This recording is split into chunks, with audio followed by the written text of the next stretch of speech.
Hello বন্ধুরা, আজকে আমি লাউ পাতায় ডিম ভাজা করব। তার জন্য নিয়ে নিয়েছি 4টে ডিম। এখন এগুলোকে সেদ্ধ করে নেব। দিলাম লবণ, দিয়ে দিলাম। এদিকে মশলার মধ্যে নিয়েছি 6-7 কোয়া রসুন, 1 চামচ গোটা জিরে, 3টে শুকনো লঙ্কা আর 2টো কাঁচা লঙ্কা। এগুলোকে বেটে নেব। 3টা পেঁয়াজকে গ্রেট করে নেব আর ধনেপাতা কুচি করে নেব।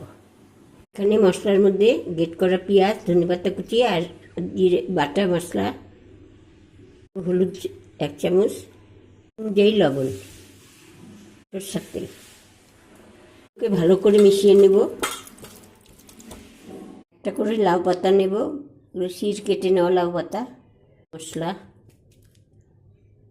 স্টিম মশলা ভালো করে মিলিয়ে নেব। এনে তেল দিয়ে দেব, করে করে বসিয়ে দেব।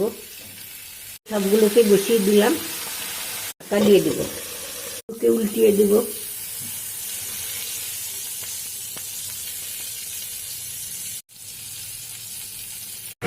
এগুলোকে তুলে নেব।